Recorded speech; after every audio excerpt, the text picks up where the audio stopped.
ओम नमः शिवाय। सभी व्यूअर्स को धन्यवाद करते हुए आज शुक्र के राशि परिवर्तन के बारे में संक्षेप में बता रही हूँ, क्योंकि ये ग्रह क्या है, ये शुभ ग्रह हैं। इनकी शुभता सभी को बहुत ज़्यादा पसंद आती है और इसका इंतजार भी करते हैं। बुध अभी अपनी मित्र की राशि वृषभ राशि में चल रहे थे, अब अपनी राशि स्वयं की राशि जो कि मिथुन राशि में, इसमें प्रवेश करने वाले हैं। ये 14 जून से लेके और ये लगभग 29 जून तक इसी राशि में रहने वाले हैं। हालांकि बहुत शॉर्ट पीरियड है, लेकिन जैसे मैंने बताया कि जब कोई भी ग्रह अपनी ही राशि में या मित्र राशि में या उच्च राशि में आता है तो अच्छे परिणाम देने को बाध्य ही हो जाता है।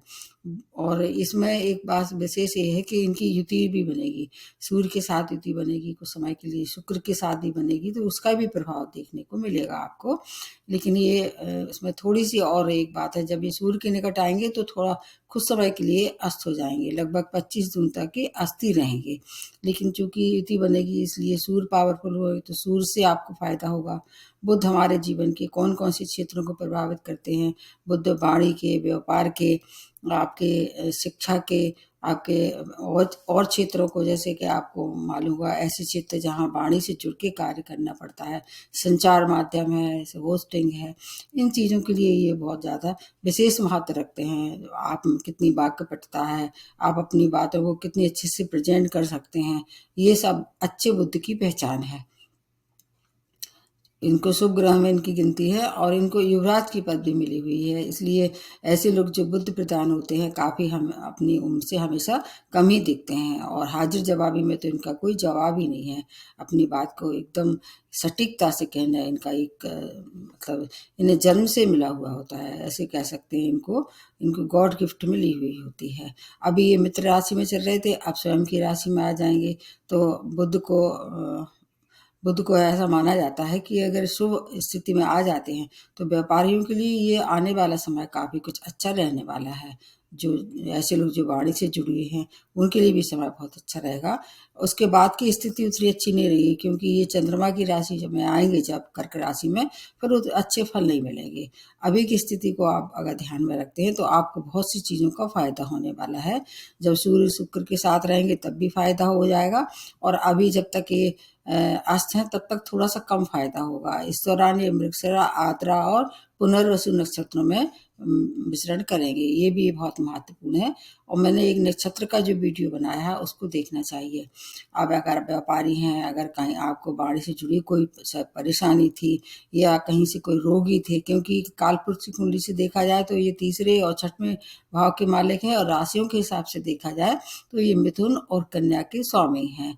और भद्र नामक जो पंचमहापुरुष है जो कन्या राशि में बनता है उसमें उच्च रहते हैं, जबकि मीन राशि जो शुक्र की राशि है उसमें नीच रहते हैं।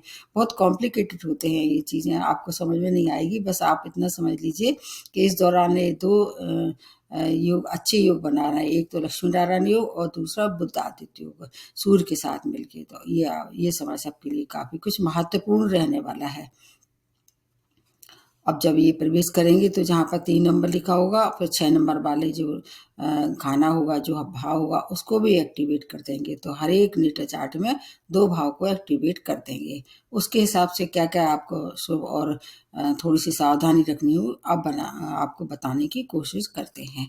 विशेष तौर से जिनकी बुद्ध की महादशा अंतर्दशा चल रही है या फिर सूर्य की चल रही है, शुक्र की चल रही है, उन सब के लिए ये अच्छी सूचना है। प्रथम राशि जो बनती है जिसमें प्रवेश कर रहे हैं, पहली राशि के शुरुआत करने के लिए मेष राशि से ही शुरुआत करते हैं हमेशा।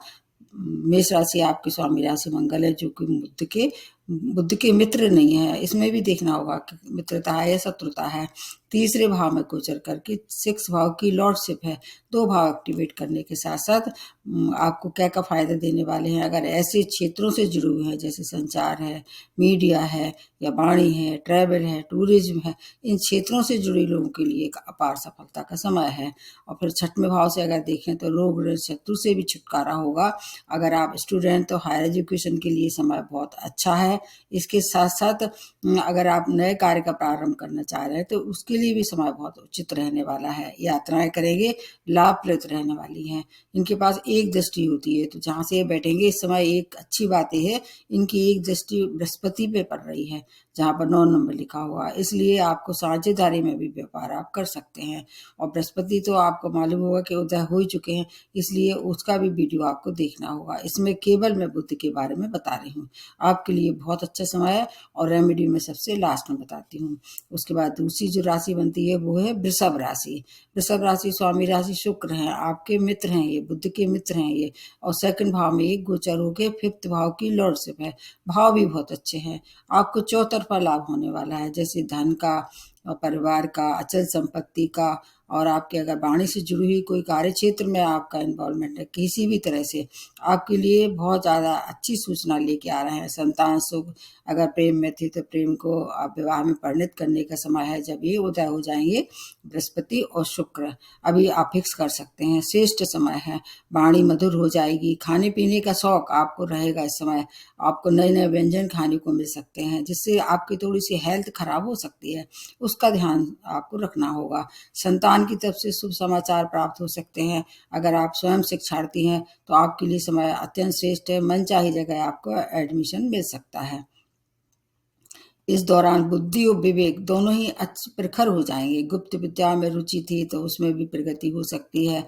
अध्यात्म में जुड़ के कोई कार्य कर रहे थे, सामाजिक कार्य करता थे, या धर्म कर्म से जुड़े हुए लोगों के लिए समय बहुत ज़्यादा अच्छा रहने वाला है। बस आपको खाने पीने का और ड्राइविंग का बहुत ध्यान रखना है। इस समय आपके अंदर एक और विशेष बात होती दिखाई देगी। पूर्वाभास होने लगेगा हर चीज़ का, आपको स्वयं की या आने वाला कोई भी जो आपका प्रिय मेंबर है उसके बारे में आपको कुछ इंट्यूशन पावर आपकी बढ़ सकती है इस दौरान। तो कोशिश ये करें, अगर आपके हाथ से किसी का भला हो जाए और अच्छी सूचना हो तो उसको जरूर देना चाहिए, उससे आपको भी पुण्य मिलेगा। उसके बाद नेक्स्ट जो बनती है वो मिथुन राशि। आपके तो स्वामी राशि ही बुध है और लग्न में गोचर होकर 4th भाव की लॉर्डशिप है। इसमें क्या मैं थोड़ा सा आपको बताने की कोशिश करती हूँ, क्योंकि ये शॉर्ट में है, इसको ज़्यादा लंबा नहीं खींचते हुए इसको शॉर्ट में बताने से आपको क्या फ़ायदा होगा। स्वामी राशि है, इसलिए आपका व्यक्तित्व काफ़ी कुछ ऊंचाइयों तक प्रखरता के साथ है। बहुत अच्छी आपकी बुद्धि हो जाएगी, आपकी वे ऑफ प्रेजेंटेशन बहुत अच्छी हो जाएगी। इस समय अगर कोई इंटरव्यू वगैरह फेस कर रहे हैं तो आपके आत्मबल में वृद्धि होगी और आप निश्चित रूप से उसमें सिलेक्ट हो सकते हैं। आकर्षण क्षमता आपकी बढ़ जाएगी। आपका जो पर्सनैलिटी है वो काफ़ी कुछ इम्प्रेसिव होगी। इसलिए अगर आप किसी को अच्छी सलाह देंगे इस समय तो वो भी आपके लिए अच्छी, आपके लिए स्वयं दूसरे के लिए, दोनों ही के लिए फायदे का सौदा हो सकता है। और ऐसे क्षेत्र जो जुड़ी हुई, जिनसे आप जुड़ी हुई, जैसे वाणी से है, वकील है, टीचर हैं, या इस तरह से जो मतलब जो जिनका काम ही केवल बोलना है, स्पीकर हैं, उनके लिए समय बहुत अच्छा है। आपकी मैरिज लाइफ बहुत अच्छी रहने वाली है, खुश होने का समय है। एक दृष्टि जो पड़ेगी आपके 7th भाव पे, उसका फायदा होगा। विवाह के नए नए प्रपोजल भी आ सकते हैं। भूमि वाहन का सौदा भी कर सकते हैं। माता की हेल्थ में भी सुधार हो सकता है। और अगर आपको कुछ कहीं से कोई मानसिक परेशानी चली आ रही थी तो मानसिक परेशानी भी अब दूर होगी। आपके लिए समय बहुत श्रेष्ठ रहने वाला है, इसका आपको लाभ लेना चाहिए। अब उसके बाद नेक्स्ट जो बनती है वो है कर्क राशि। कर्क राशि आपके स्वामी राशि चंद्रमा है, जो बुध से इनकी मित्रता नहीं है, लेकिन आपका भाव देखें कौन सा है, 12th भाव में गोचर होके 3रे भाव की लॉर्डशिप है। तो चूंकि चंद्रमा से मित्रता नहीं है, ऊपर से भाव भी बहुत अच्छा नहीं है, लेकिन मैं ऐसा समझती हूँ कि कोई भी भाव खराब अच्छा नहीं होता है। अगर नेटल चार्ट में अच्छी स्थिति में है तो आपको इससे लाभ होगा। और बस बात यही एक और बनती है, ढैया का प्रभाव आप पे चल रहा है, इसलिए उससे थोड़ी सी आपको सावधानी रखनी चाहिए। जैसे व्यय की अधिकता होती दिखाई दे रही है, लेकिन विदेशों से जुड़ के कोई कार्य कर रहे थे उसमें प्रगति होगी, क्योंकि बुध और मंगल एक 2 ग्रह ऐसे हैं जो क्विक रिजल्ट देते हैं। अगर पहले से ही कोई काम ऐसा रोड़े लगे हुए थे तो वो रोड़े दूर हो सकते हैं। आप एक्सपोर्ट इम्पोर्ट के अगर व्यापारी हैं उससे बहुत सारा धन कमा सकते हैं।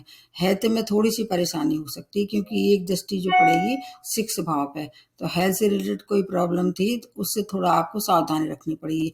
विशेष तौर से त्वचीय रोग जो है या मानसिक रोगों से अगर कहीं परेशानी थी, आपको इलाज कराना चाहिए। किसी से भी बात विवाद ना करें और गैर कानूनी कोई भी कार्य ना करें, आपको एक हिदायत दी जाती है। क्योंकि ढैया है, शनि है, इन चीज़ों को ध्यान में रखते हुए हर काम जो है वो अपने कानून में रह के करते हैं, तो आपको फिर कोई परेशानी नहीं होगी। और अगर किसी को कोई कमिटमेंट करना है तो थोड़ा सा सोच विचार के कमिटमेंट करें। मतलब किसी भी तरह की झूठ झपेट से आपको दूर रखना है आपको, अन्यथा आपकी फिर हो सकता है थोड़ी परेशानी बढ़ा दें शनि। इसलिए इन सब चीज़ों को ध्यान रखते हैं तो आपके लिए समय बहुत अच्छा है। आपको थोड़ा सा मेडिकल एक्सपेंस है तो उसमें आपको कोई चिंता की आवश्यकता नहीं है। ऐसे में मैं रेमेडी बताऊंगी लास्ट में, उसको आप फॉलो करेंगे तो उससे भी छुटकारा हो सकता है। उसके बाद नेक्स्ट जो बनती है वो है सिंह राशि। स्वामी राशि सूर्य हैं जो कि बुध के परम मित्र हैं और आपके 11वें भाव में गोचर होकर 2nd भाव की लॉर्डशिप है। तो 2 भाव ऐसे एक्टिवेट हो रहे हैं और सूर्य से मित्रता भी है। धन की प्रचुर मात्रा में कहीं ना कहीं से आपका रुका हुआ धन प्राप्त हो सकता है या आप कोई पैरेलल इनकम हो सकती है। संपत्ति का मामला कहीं अटका हुआ था वो उसमें वो सुलझ जाएगा, आपके पक्ष में ही फैसला होगा। श्रेष्ठ समय है, धन से, मान से, सम्मान से अच्छा समय है। इसके बाद आपको हो सकता है कोई नए कार्य की शुरुआत करने का मौका मिल जाए, बस थोड़ा सा अपने ईगो पे और क्रोध पे नियंत्रण रखना है। अगर इतना आप काम कर लेते हैं तो आपको मित्र से, आपके बड़े भाई बहनों से, छोटे भाई बहनों से, आपके समाज में सब तरफ से आपका बोलबाला रहने वाला है। और सेहत में थोड़ी-सी आपको सावधानी रखनी पड़ेगी। सेहत के लिए इसलिए क्योंकि जो दृष्टियाँ हैं कभी-कभी 11वें भाव के लिए भी थोड़ा-सा सेहत के हिसाब से देखा जा सकता है। कोई माइनर प्रॉब्लम हो सकती हैं, उनसे आपको बचना होगा। उससे क्या करना है, आपको खाने-पीने पे नियंत्रण रखते हैं। आपकी बहुत सी मनोकामनाएँ पूर्ण करके ये सूर्य और बुध दोनों ही मिलके, क्योंकि शुक्र आपके लिए अच्छे नहीं होते हैं। ये 2 ग्रह जो आपको काफ़ी कुछ ऊँचाइयों तक पहुँचाने वाले हैं। इससे आपकी आर्थिक स्थिति सुधरेगी और आपका मन चाहा जहाँ आप चाहें वहाँ आपको प्लेसमेंट भी मिल सकता है। अब उसके बाद नेक्स्ट जो बनती है वो है कन्या राशि। स्वामी राशि बुद्धि है और 10वें भाव में गोचर होके आपकी लग्न की लॉर्डशिप है इनके पास, तो आपके लिए भी बहुत अच्छा समय है। ऐसा माना जाता है कि जब भी कोई लग्न स्वयं का की राशि में आता है तो आपको हर तरह से सुख से, संपन्नता से, मानसिक स्थिति से, आपका समाज में जो मान प्रतिष्ठा की कमी थी उस सब के लिए ये उत्तरदायित्व रखते हैं। इसलिए आपके लिए व्यक्तित्व में भद्रता जिसको कहते हैं, जेंटलनेस जिसको कह सकते हैं, समाज में नाम प्रतिष्ठा होगी आपकी। अगर कहीं जॉब में कोई तरक्की रुकी हुई थी, अब तक कोशिश कर रहे थे, तरक्की नहीं हो रही थी, प्रमोशन हो सकता है, नए जॉब की प्राप्ति भी हो सकती है। अगर बॉस से कहीं अनबन चली आ रही थी तो आपकी वाणी में इतना माधुर्य हो जाएगा कि बॉस और आपके संग में काम करने वाले जो लोग हैं वो आपकी बात मानना शुरू कर देंगे, मतलब आपका सहयोग करेंगे। बात मानने वाली अलग बात होती है, लेकिन सहयोग जो है वो हाँ में हाँ मिलाने वाली स्थिति अलग होती है। एक लक्ष्मी नारायण योग का जो निर्माण हो रहा है उससे आपको धन, संपत्ति, मान, प्रतिष्ठा चारों तरफ के लिए शुभ सूचना मिलने वाली है। खुश होने का समय है, इसका लाभ आपको लेना चाहिए। उसके बाद नेक्स्ट जो बनती है वो है तुला राशि। स्वामी राशि शुक्र है जो कि बुध के मित्र हैं और जो गोचर हो रहा है वो 9th भाव में हो रहा है और 12th की लॉर्डशिप है। तो आपके लिए भी बहुत अच्छा समय है, भाग्य का साथ रहने वाला है। जब भाग्य साथ देता है तो हर बिगड़े काम बन सकते हैं। कोशिश करें, सभी तरह के रुके हुए कार्य पूरे होंगे क्योंकि भाग्य और बुध, इसलिए दोनों चीज़ें अगर ये कॉम्बिनेशन बन जाता है तो ये समय आपके लिए मान प्रतिष्ठा में वृद्धि, देश विदेश का भ्रमण, इसके बाद धर्म कर्म में रुचि और घर में कोई मांगलिक कार्य हो सकता है, उस पर थोड़ा सा आपको व्यय करना पड़ सकता है। विदेशी कार्य में प्रगति के साथ साथ अगर आप पहले से कोशिश कर रहे थे, विदेश जाने की संभावना कम होती जा रही थी, अब देखना आप उसमें फिर से प्रगति आ जाएगी। पिता का सहयोग रहने वाला है हर तरह से, आप चाहें उनके साथ मिलके कोई नया कार्य की भी शुरुआत कर सकते हैं। पिताजी की हेल्थ खराब हो रही थी तो उसमें भी इम्प्रूवमेंट होगा। समय बहुत अच्छा है, यात्राएं करेंगे वो लाभप्रद रहने वाली हैं। देश विदेश की सब तरह की यात्राएं आपको कुछ अच्छी सूचना उनसे उनकी तरफ से प्राप्त होंगी। आपके लिए भी समय बहुत अच्छा है। अब आ जाते हैं अगली राशि जो है वृश्चिक राशि। आपके अष्टम भाव में गोचर होके और 11 भाव की लॉर्डशिप है और मंगल से मित्रता नहीं है। तो इस तरह से आपको भाव को हिसाब से देखें तो अष्टम इस पे भी अभी आप पे भी ढैया चल रहा है, उसका थोड़ा सा आपको सावधानी रखनी पड़ेगी। लेकिन धन के लिए बहुत अच्छा है, अचानक धन की प्राप्ति होगी। अध्यात्म में अगर आपकी रुचि थी पहले से तो वो अब इसमें उपलब्धियां प्राप्त कर सकते हैं अगर और कोशिश करें। स्वास्थ्य की हानि हो सकती है, संपत्ति का लाभ होगा और आपको एक अच्छे सलाहकार की जरूरत है। अगर आप शेयर मार्केट में या लॉटरी सट्टे में अगर आप भाग गजमा रहे थे तो किसी अच्छी सी सलाह लेके फिर आगे बढ़ें, क्योंकि ढैया का अभी जो चल रहा है प्रभाव उससे आपको बच के रहना है अभी 2025 तक। इसलिए छोटे इन्वेस्टमेंट करें, बड़े इन्वेस्टमेंट अवॉइड करें और चोट चपेट दुर्घटना से सावधान रहें। अन्य कार्य में आपके लिए समय बहुत अच्छा है, हेल्थ की केयर करनी है और बड़े इन्वेस्टमेंट से बचना है और वाणी पे नियंत्रण रखना है। अगर ये काम आप कर लेते हैं तो आपके लिए भी समय ठीक ठाक रहने वाला है, मिक्स रहेगा आपके लिए। उसके बाद नेक्स्ट जो बनती है वो है धनु राशि। स्वामी राशि आपके बृहस्पति हैं जो बहुत अच्छी अवस्था में इस समय हो चुके हैं। अब सप्तम भाव में गोचर के ये इनका सप्तम भाव में गोचर है और 10th भाव की लॉर्डशिप है और बृहस्पति से इनके सब संबंध हैं। आपके लिए समय अच्छा है। सप्तम भाव को एक्टिवेट करेंगे तो क्या है, जीवन साथी से रिश्तों में कहीं थोड़ी सी मनमुटाव हो रहा था या मतभेद हो रहा था वो समाप्त होगा। नए विवाह के प्रपोजल आ सकते हैं, नए व्यापार की शुरुआत कर सकते हैं, साझेदारी में भी व्यापार की शुरुआत कर सकते हैं। आपका बुद्धि और विवेक जो है वो बहुत अच्छा रहने वाला है, प्रखरता पहुंचाने वाले हैं। अगर ऐसे क्षेत्र जो वाणी से जुड़े हुए हैं उनके लिए और अच्छा समय रहने वाला है। कार्य में उन्नति के साथ साथ आपके बहुत से रुके और बिगड़े हुए काम जो है वो पूर्णता की ओर जाएंगे और उससे आपके घर का वातावरण भी बहुत ज्यादा सुखद रहने वाला है। एक जो लक्ष्मी नारायण योग का निर्माण होगा उससे पूरा लाभ होगा। समय समय से आपको क्या है लाभ मिलते रहेंगे और आपके घर का वातावरण सुखद के साथ साथ आपकी मान सम्मान में भी वृद्धि होगी, समाज में मान प्रतिष्ठा की वृद्धि होगी। नए कार्य की शुरुआत कर सकते हैं। विवाह के इच्छुक लोगों के लिए समय अत्यंत श्रेष्ठ है। इसके साथ साथ अगर आप प्रेमी हैं तो उनसे अपना विवाह के लिए प्रपोजल दे सकते हैं।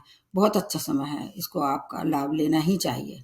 उसके बाद नेक्स्ट जो बनती है वो है मकर राशि। आपके स्वामी राशि शनि है जो कि बुध के मित्र हैं और आपके 6 भाव में गोचर होके और आपके भाग्येश हैं, भाग्य को भी एक्टिवेट कर देंगे। तो आपके लिए समय अच्छा है। सबसे अच्छी कहाँ शुभ सूचना है, कोर्ट केस वगैरह में कहीं कोई इन्वॉल्वमेंट था आपके पक्ष में निर्णय आने वाला है। शत्रु परास्त होंगे, जो आपके पीछे आपकी चुगली करते हैं वो शांत हो जाएंगे। ऋण से मुक्ति होगी लेकिन रोगों के लिए थोड़ी सी सावधानी रखनी पड़ेगी क्योंकि अभी आप पे 7.5 चल रहा है, उसके वजह से थोड़ी सी परेशानी हो सकती है। मानसिक क्लेश बढ़ा सकते हैं। आपकी बुद्धि जो है आपकी बौद्धिक क्षमता और अपनी बुद्धि विवेक की कुशलता से हर एक कार्य को आप ऊंचाइयों तक पहुंचाने के लिए ये समय बहुत अच्छा है। अगर कोई भी कार्य ऐसा है जो कि रुका हुआ था, अब संघर्ष की स्थिति में जैसे मकर राशि वाले रह रहे हैं, वो संघर्ष में कमी आएगी।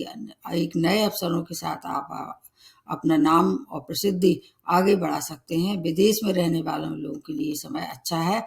बाकी अगर वकील हैं, डॉक्टर हैं, ऐसे क्षेत्रों में काम करते हैं उनके लिए बहुत अच्छा है ये समय, उसका लाभ आप ले सकते हैं।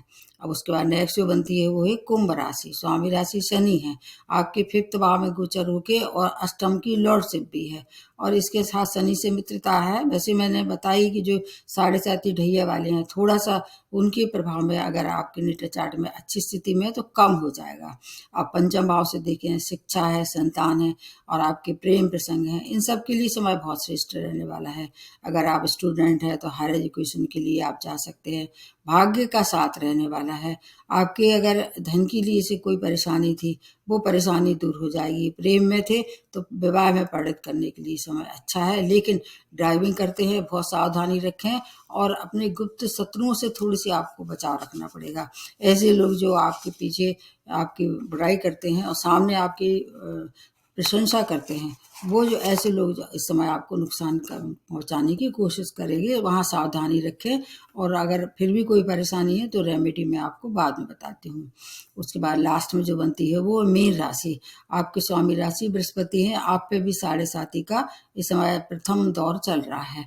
आपके ये जो बुध का गोचर है 4th भाव में गोचर होके और सप्तम की लॉर्डशिप है, तो आपके लिए समय मिला जुला रहने वाला है। क्योंकि चौथा भाव वैसे तो देखा है इनके लिए अच्छा मानते हैं, क्योंकि केंद्र भाव है, और इसलिए भूमि, वाहन और आपके मातृ सुख में कोई कमी आ रही थी, वो कमी दूर होगी। नए घर का सौदा कर सकते हैं, पुराने घर में रेनोवेशन करा सकते हैं, कोई वाहन नया खरीद सकते हैं, मतलब बदल के। अगर आपके पास कोई छोटा वाहन था तो बड़ा वाहन भी खरीद सकते हैं। मानसिक शांति मिलेगी, सबसे ज़्यादा महत्वपूर्ण होती है। कितना भी आपके पास पैसा हो जाए, कितना भी आपका नेम फेम हो जाए, अगर मानसिक शांति नहीं मिलती तो उसका भी सही आप भोग नहीं कर पाते हैं। वो मानसिक शांति आपको मिलेगी। अगर आप कोशिश कर रहे थे बहुत दिन से, कैरियर में कोई परिवर्तन चाह रहे थे, वो परिवर्तन इस समय कर सकते हैं। वो आपके लिए पॉजिटिव रहने वाला है।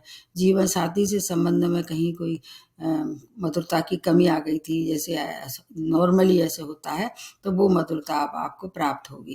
कार्य क्षेत्र में थोड़ा सा आपको वाद विवाद से बचना होगा। अगर इतना आप सब ध्यान रख लेते हैं और माता के साथ अगर संबंध अच्छे रखते हैं तो आपको चौतरफा लाभ आपको भी रहने वाला है। जो 7.5 का प्रभाव है उसमें थोड़ी सी कमी होती नजर आ रही है। अब रेमेडी में सबसे लास्ट में बताती हूँ। जैसे मैंने बताया कि बुध एक सौम्य ग्रह हैं, इनकी शुभता बढ़ाने के लिए आपको बहुत कुछ नहीं करना है। वैसे तो ज़्यादातर ये जो परिवर्तन हो रहा है सभी के लिए कुछ कुछ सौगातें लेके आ रहा है, उपलब्धियां लेके आ रहा है। लेकिन मान लीजिए आकारक ग्रह की महादशा चल रही है, भाव अच्छा नहीं है, या इनके साथ शत्रुता है आपके स्वामी राशि की, तो ऐसे में आपको क्या करना है। एक तो आपको क्या है, गणेश जी की उपासना करना है। दूसरा, गाय को हरा चारा खिलाना है। उसके बाद अगर हरी सब्जियों का स्वयं सेवन कर सकते हैं। अगर बुद्धि की वजह से ज़्यादा परेशानी हो रही है तो हरी चीज़ों का दान कर सकते हैं, और इसके साथ साथ किन्नरों को भी दान कर सकते हैं, ये भी बहुत अच्छा है। पक्षियों को दाना चुनाना, अगर कुछ नहीं कर सकते तो इतना तो कर ही सकते हैं। आपके आसपास अगर कोई ऐसा है क्षेत्र, या अपने घर में छत पे आप पक्षियों को दाना डाल सकते हैं, उनके लिए पानी रख सकते हैं। इस समय भारतवर्ष में बहुत गर्मी पड़ रही है, तो ये पुण्य आप करेंगे तो आपको इसका जो अगर है भी कोई दुष्प्रभाव तो उसमें कमी आ जाएगी। और अगर और कुछ नहीं तो हरे वस्त्र का स्वयं मतलब पहन सकते हैं, कुछ नहीं तो एक रुमाल रख सकते हैं। ये सब चीज़ें बहुत छोटी छोटी हैं, अगर इनको फॉलो करते हैं तो पूरा लाभ इसका मिलेगा। और फिर भी कोई परेशानी है तो आप मेरे को कमेंट बॉक्स में लिख के पूछ सकते हैं। नमस्ते और धन्यवाद।